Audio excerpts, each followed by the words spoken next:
Good morning, everyone. Um, yes, my name is Djamel. For anyone who doesn't know me, I am Anne's husband. So, so she's in D104.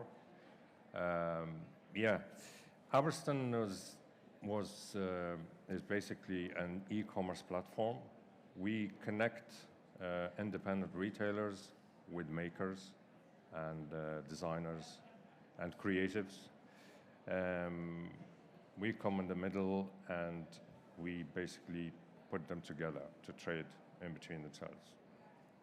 So kind of like a matchmaking service for small, independent, creative businesses and buyers. Absolutely. In simple terms, we come in the middle and we like a matchmaker, as you said, yes. And before we came on stage, you told me a lovely story about how Aberston started, but you might want to just share that story with the audience.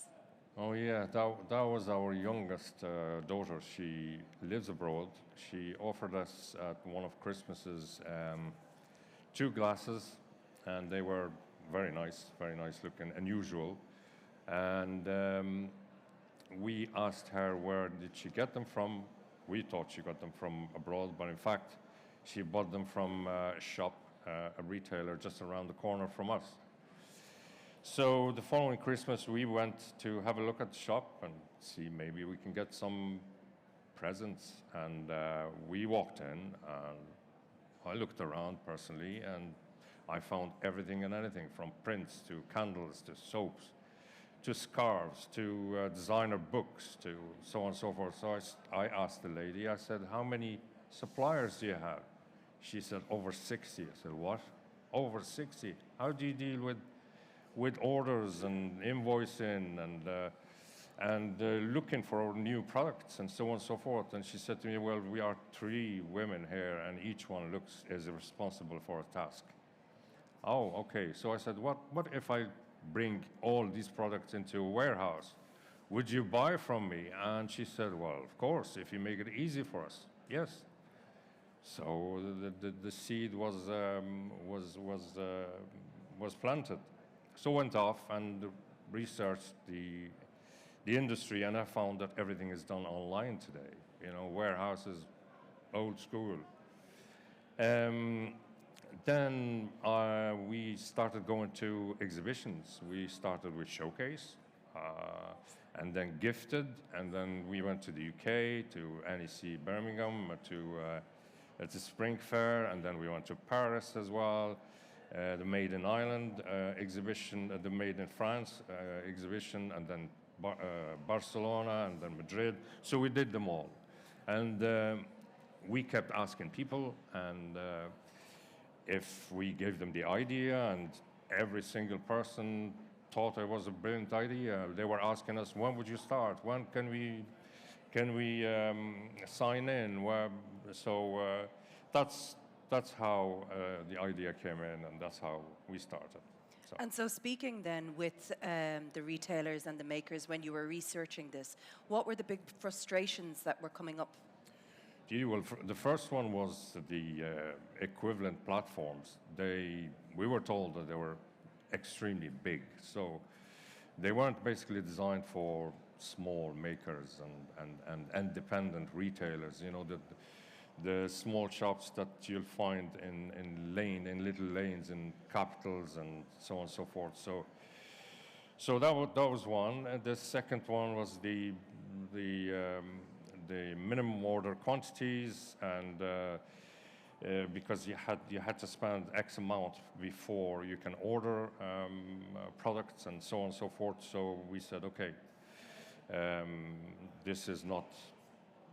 There is a market for it. There is something there. So then, if I'm an independent retailer and I'm sitting here in the audience, what is it that Aberston actually does that makes my life easier from the independent retailer's perspective? So, first of all, we look after logistics. We look after the money side of it. We look after filtering as well who comes onto our platform. We look after, we look into sustainability really very much. Handmade goods are designed locally, made out of natural fibers, eco-friendly, so on and so forth. So we're not everything for everyone. We know what we want because we did quite thorough market research, and we know what the market is need us to do, and that's what we're doing. Okay, so then from, say, a maker or creative's perspective, what's in it for them then to sign up with Aberston? Well, first it's the exposure. I mean, we launched last year in Ireland and the UK, and then this year we're planning to add more Southern European countries like France, Spain, Italy, Portugal, so on and so forth. I mean, my background is engineering, and I did quite a lot of work in around Europe, the Middle East, North Africa, and so on and so forth. So, and I do speak a few languages. I wouldn't say but I can get by, put it this way. Very good. So I've heard you before describe Aberston as the host but not the star of the show. So when you say that, what do you mean by that? Well, I'm personally a person whom you wouldn't hear me talking about me, I. So it's that simple. So we are the host, yeah, and we are creating, and we created a space where a small designers and makers and creatives can meet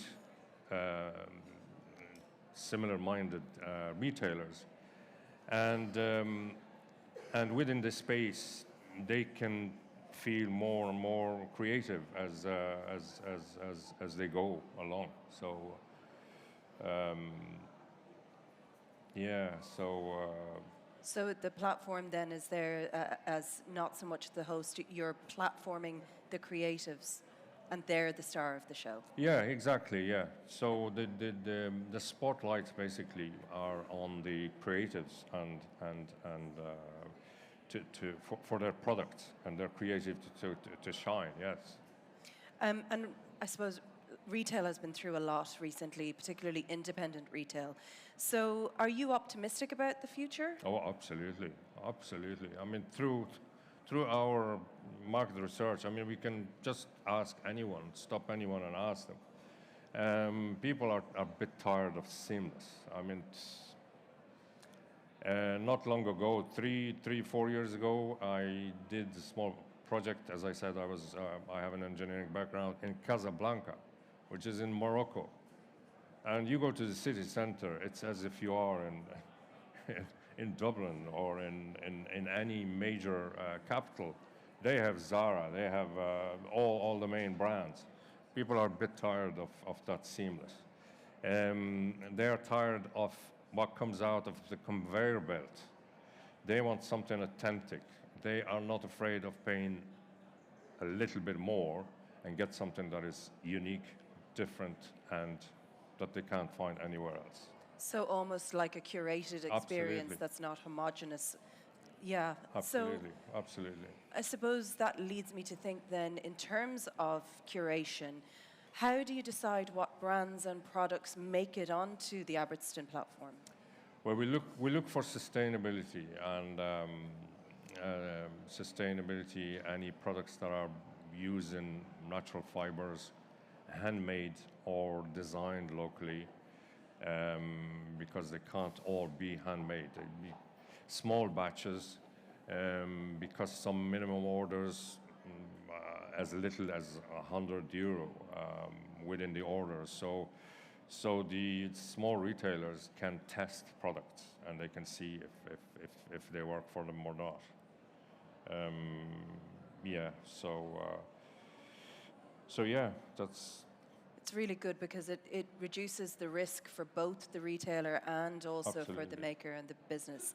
Yeah. and can help then build trust and establish trust, which is so vitally important when Absolutely. you're in business. So, Very important. how do you build and maintain that trust then for both sides? Well, you build the trust by being honest, I suppose, with everyone. You know, you have to tell people what you have to tell what you can do, and that's what the platform says. Um, we can't promise what we can't deliver. It's as simple as that, and that's how we will be trusted by both sides. You know, this is the thing, is that we have two groups that we are working with. We have the brands on one side, and then we have the retailers, the independent retailers. Independent retailers, we're not talking about chains, we're not talking about franchises, we're talking about the small that carry authentic products. Yeah, a curated range of Exactly, authentic yeah, products. yeah. And I mean, those independent retailers are juggling an awful lot, as are the makers and brands. So, I mean, they are their accounting department, their marketing department, their sales Absolutely. department, as Absolutely. well as making their products. So, As well as cleaning the place as well. absolutely, Absolutely, you know, yeah. and then that it's yeah. So it's a lot to juggle. So, what practical advice then would you give retailers and brands so that they can get the most out of Aberston? Well, the retailers probably is to, I suppose, because it's a business-to-business platform. So we'll tell retailers to plan ahead in terms of ordering the goods, not to order on impulse, but you know, just plan ahead and do the work and so on and so forth. In terms of the brands, because the retailer cannot touch and feel the products they are trying to order or want to order, they may like a product on the picture. So please do take proper photographs and describe the product as well as you can. And do not promise what you can't deliver. In other words, for example, delivery terms, if you can deliver in 2 weeks, then state your delivery terms are 2 weeks, not overnight, not within 3 days, so on and so forth. So yeah, and that would as well build a trust within the two groups. So. And it's interesting you say, you know, that buyers want to be able to touch and feel the products, and you're back at Showcase again this year, which is, it's wonderful to have you here. So given that this is a digital platform and we're in a digital world, how important is it for people to visit trade shows like this, and why do trade shows like this matter to you? Oh, absolutely.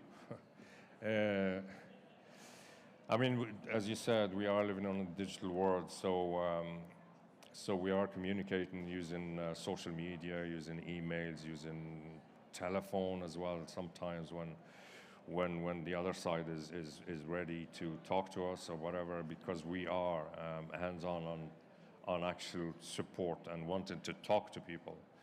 The exhibitions like this will give us another avenue of aspiration as well, and inspiration, and we can talk to people face to face, which is quite different. It's completely different from writing an email and waiting for an answer to you know, half a day if you're doing well, and so on and so forth. So yeah, we're learning all the time, and we are growing, and we are evolving, and the questions we are asking probably today weren't what we were asking 2 years ago, and so on and so forth. So that's why, and we will keep at the exhibitions. It is, again, it's that personal touch as well. It builds. Absolutely. That's how you build relationships and trust. Absolutely. Yeah. Absolutely. Yeah. And so then, I just want to go back. You mentioned sustainability earlier on in our conversation. So, what is it then? What do you think about sustainability and responsibility in the way that Aberston operates? Like, what is it that Aberston do that really puts that focus on sustainability and responsible trading?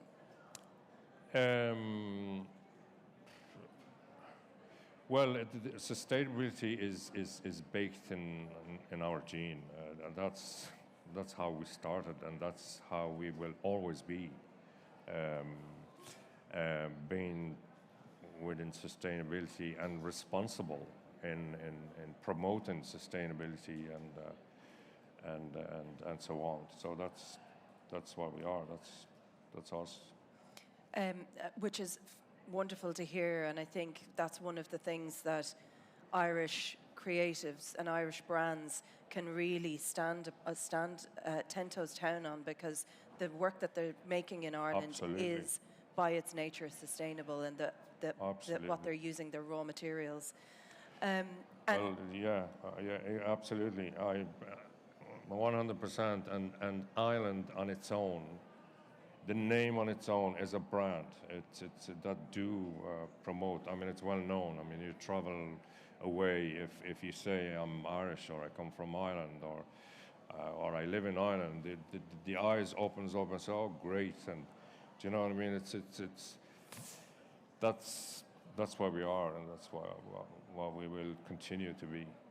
And that's important to us in the Design and Crafts Council as well. And I'm delighted that we recently signed a collaborative agreement with yourselves in Aberston, and to give this opportunity to our members to use your platform and sign up and use your platform. How important is that collaboration to you? Well, first of all, thank you very much for the collaboration. And secondly, it's extremely important to us because DCCI members are of a very high standard, I have to say. And if we succeed in signing that collaboration, it means we're doing something right. And we will promote the members, and we see this collaboration as a win-win. So yeah, we will continue supporting them and engaging with them, and so on and so forth. So yeah, absolutely. And from our perspective as well, anything that offers our members another opportunity to get in front of more independent retailers, of course, it can only benefit everybody. Sure. And a rising tide raises all ships. So looking ahead, what's in the future for Aberston? What's in the future for Aberston? I mean, at the moment, we need to tune. I mean, the platform is a living product, so we will be adding more and more. We've only launched last year in Ireland and the UK, and we will be moving onto mainland Europe, as I said, France, Spain, Italy, and Portugal and Germany and so on. We are going to start being active, looking at investments as well. That will help us, get to that step. We've been talking to a couple of people, and it is looking positive. So yeah, and we continue with our work, and we'll continue with what we're doing and promoting the creatives and the designers and so on and so forth. So yeah, that's. So, I mean, it sounds like you've got great ambition for the platform, which is wonderful to hear. So, if we were to come back here in, say, 5 years' time, what would success look like to you? Well, first of all, success is not about money or numbers, or I mean, when we started this, we never thought about money, or making money or whatever. It's about helping people. We are helping brands get exposed to a much bigger audience, and we will be doing it by promoting them and looking for retailers as well, independent retailers, and so on and so forth. So, I mean, success for us will, if for example, an independent retailer will tell you, you meet up with him and will tell you, I met, I don't know, ceramist from Cork. Very good. Or, I don't know, another one that says, I met, what do you call it, someone making... Prince, maybe, or... Yeah, from Devon or from whatever. Without probably mentioning us, that will be success for us. So that's it. We're here to help people get on the stage. So yeah, that's... Well, anybody who wants to find out more about Aberston, we do have a QR code on the screen here. And before I let you go, Djamel, if anyone has any questions in the audience, please feel free to put your hand up. Or, Djamel, you are at Showcase with your wonderful wife, Anne. Can you tell people where they can find you over the next 2 days? Yes, there is myself, there is Anne, and there is Michael. He's with us. We will be in the main hall in stand D104, 104. So, and we will be delighted to see you and talk to you and answer your questions and see if we can help you in any way. And yeah, so. Well, thank you very much for your time this morning. Thank I won't you. keep you much longer. Like Djamel said, anyone who has questions that they think of afterwards, please do feel free to visit Aberston in the main hall. So thank you very much. Thank you. Thank you.